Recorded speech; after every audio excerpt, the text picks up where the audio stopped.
Welcome back. I'm Lew White. I'm a heretic, and I've been called an intellectual moron. I'd like to think of myself as being neither one, actually, but I am a heretic. But I wanted to talk about a word today, the word Alah. It's 3 letters in Hebrew. It's Aleph, Lamed, Hey. And it has 2 meanings. It depends on if it's a verb or a noun. And we're going to get into that a little bit. And recently on the internet, there's been some blowback on the word, and people are associating it with Islam or something, you know. It has nothing to do with Islam. It's a Hebrew word. It's used in the book of Daniel prolifically. It's just amazing. And I also want to point out that words have been changed by people. And when you change the word, either the idea or the word itself, or you either supplant it or you eliminate it as being a problem, you're changing the words of the Most High Elohim, Yahuwah. And that's called wormwood. And I picked up on that when I was reading the prophets, and I said, wow, wormwood is altering his words and changing them. And that's what he calls it. And there's a book that I wrote called Wormwood. And you can pick this up at Amazon or TorahZone.net. And let me read a couple of things off the front cover that are in smaller print. Anyway, the text at the top says, Yahusha is coming to burn the earth for one reason. He says, quote, for the earth has been defiled under its inhabitants, because they have transgressed the Torah. That's the instructions, the everlasting covenant. Changed the law, broken the everlasting covenant. What is that? The thing we're supposed to put on our doorposts. The 10 Commandments. They're eternal. They'll never go away. That's from Yeshayahu 24, verse 5. Yeshayahu, that's his real name. Isaiah is what they call it. You see it written as Isaiah. The IAH at the end of many of these prophets is actually the name of the Creator, Yah, or Yahu. So this is a book that wants to test your your cognitive dissonance, I guess. It's going to put you in a headspin. This book, it's going to show you who you are in the scriptures. Now here's the test. Who is serving the dragon? And who is serving Yahusha? Yahusha is the Ruach HaKodesh in human form. Test yourself with the evidence. Wormwood is the feeding on and living by alterations of Yahuwah's words. Pastors and their followers, that's who they're doing. They're following the pastor's traditions. They keep repeating that they're not under the law and don't live by the old law because the commandments were fulfilled. That's the way they think. These teach you how to love one another and how to love Yahuwah. It's not about what they are saying it is. And anyway, they're saying they're fulfilled by Yahusha for us. And obedience is no longer required for our deliverance. They say the Torah was a curse because they're misinterpreting the words. And we are no longer under the law. And people who obey are legalists. That word's not in the scriptures. But they're referring to people as legalists, and that's another way of saying they're heretics. People living according to the false gospel. Like the obedience to the commandments is a false gospel. Okay, that's pretty insane on its face, isn't it? Now, if that is the case, if obeying the commandments is a false gospel, Then why does the dragon make war with the remnant who keep the commandments of Yahuwah and acknowledge Yahusha? You can read this at Revelation 12:17. It doesn't make sense. Who does that make those who are making war on the Hebrew roots and the Natsarim who teach obedience? Who are they? And the dragon was enraged with the woman, and he went to fight with the remnant of her seed, those guarding the commands of Elohim and possessing the witness of Yahusha HaMashiach. That's on the back cover. Anyway, everything in between is showing you some pretty stunning things. You can get it at Amazon as an ebook, and it's not expensive. It's not that thick, and it's a pretty quick read. You can get through this in a day or two. Anyway, obey the commandments. How can you be the bride if you're not obeying the commandments? It's inconsistent. So obey the commandments and be the bride. Now I'm going to switch this around and show you some things that I want you to think about that is related to this. Hold on.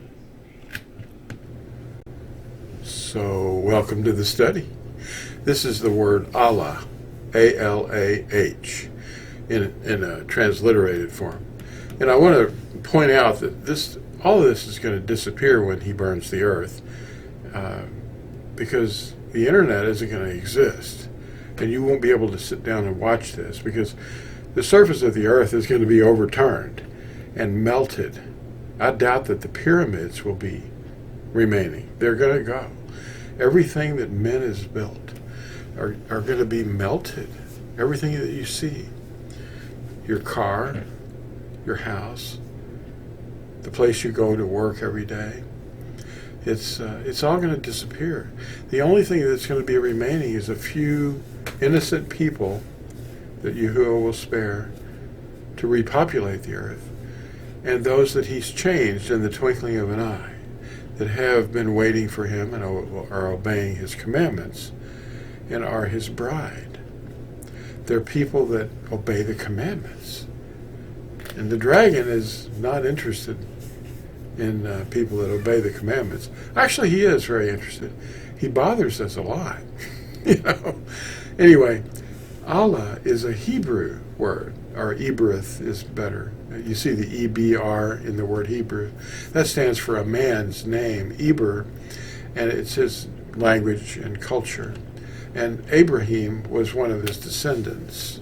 Allah means high one or lofty one. That's why people call him the Most High, Allah. And it's used quite often in the book of Daniel. You bump into it all the time. It's 3 letters in Hebrew. Whoops, there's asking me questions. Anyway, when it's used as a noun, it means high one. Now, by ignoring the context and the syntax, that's how it's used in a sentence, how words are used as verbs, nouns, adjectives, etc. People spread errors about many things. They misconstrue the meaning of the Hebrew words. Like the word amen, which is a Hebrew word with 3 letters, Aleph, Mem, Nun, and it means truly in the Hebrew language. But it's being falsely equivocated to a foreign deity's title, A-M-U-N, which is just a title. It's not a deity's name, but it's a title. And it's in the Egyptian language because the words are phonetically similar. They're not exact, but they're similar. So people are making videos saying, look out. This is very wrong. And it misleads most who hear it because they're not taught, what to think. They're just looking at, videos. So amen is truly, it means truth, something that's established. It means that it's agreeable. You're in agreement with it. Now, likewise, the Hebrew word Allah, Aleph, Lamed, Hey, has 2 completely separate uses. As a verb, it's spelled the same in both transliteration and in the Hebrew. It's ALAH in the Latin letters, and it means a curse or swear, and it's a verb. It's an action word. That's H422. You can look it up in an interlinear. Just put H422 into your web browser, and as a verb, you will see the meaning of this. As a noun, it's spelled the same, and it means high one, and it is H426. Are you writing this down? Do you have a notepad there? Look these up in your web browser so that you can help people when they're struggling with the misconceptions that people are putting out there on the internet. H426 means high one. Now, Allah is a root from which Alua is based, and Elohim. It doesn't have an E in it. That's the error that people are associating this with Islam somehow, and it's very easy to stumble into that. But Alua and Allah and Elohim, these are words, and just a simple two-lettered word, Aleph Lam, and Al, you see spelled E-L. And I fell for that too for many years. At some point I had to study the Hebrew closely, and I said, hey, this isn't an E. And the Arabic word Allah is of the same origin as the descendants of Abraham use it, who are Hebrews. Yes, the descendants of called Arabs today, living in Arabia. That's where Musha or Moses went to the mountain of Yahuwah. That's where it is. And he found his wife there, and it's of the same origin as the descendants of Abraham, as they use it. So the Arabs know that it's not a name. It's a pronoun that refers to, let me get rid of this now, the being. It's who he is. Now, that's correct. The text here says it's better to call Hebrews Iberim, which is the plural form of the descendants of Eber. You see that spelled all kinds of different ways with an I at the beginning, and that's very. It's wrong, but it's understandable. Anyway, Iberia is an example. That's a place, and they spell it with an I, but it should be Iberia. We must educate and not turn words into wormwood, as we see happening all over the internet. We're changing his words. We've got to correct all these things. Now here's how to become an enemy of the Creator. The use of prayer beads. It's out of bounds because you're praying to the dead. And it came as a repetitive cycle of praying from heathens with repetitive prayers. Yahusha didn't teach us. What? No, that's wrong. Yahusha did not teach us to use Ouija boards. Watch this. I can correct this. Did not. There you go. He didn't teach us to use Ouija boards, which they have a recent history during the age of Spiritism back in the 1860s.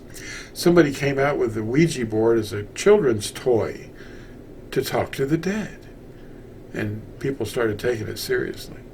It's just a new thing. Ouija is French for yes, no. Anyway, crystal balls, which are used for scrying by witches. Palmistry, looking at lines in your palm.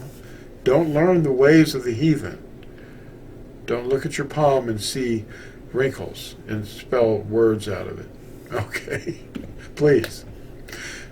Holding hands in a powwow circle, or seances, or any other form of divination used for mediums. Anyway, consult Deuteronomy 18:10, Leviticus 19:31, and Yirmiyahu, or Jeremiah 10, verses 1 through 8. These give us a sense of Yahuwah's feelings on this subject. Don't do it. Now let's back up a little bit here, and let's look at this. We talked about earlier in the video about why Yahuwah is going to burn the earth, because they broke the everlasting covenant. The Ten Commandments are the correct path. You obey those because you're the bride.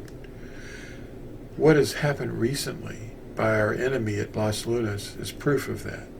The enemy does not like the Hebrew script, nor does it like the stone that has the Ten Commandments etched on it. They attacked it twice at least. In 2008, they hammered out the first line, thinking, oh, this will do away with the name. No, it didn't. The name is still written in there several more times. And then there's what they did today. This is on the left. You see September 25th, 2023. That's what it looked like. And a Christian group went there, and they videoed the thing, and it became very popular, I guess. Someone came along, and they did their little black paint or oil. It looks like oil, is what it looks like. They defiled the stone with, but the letters are still showing up, aren't they? Well, what do you believe? Is that going to help you? You believe that Elohim is one. Even demons believe this. Show what you believe by your actions. Obey the Ten Commandments and be the bride. The Ruach HaKodesh is Yahushua HaMashiach in the form of a man, and is now the possessor of all authority in Shamayim and Eretz. That's the heavens and the earth. He's coming back for those obedient ones who are waiting for him. Go ahead. Show us what you believe.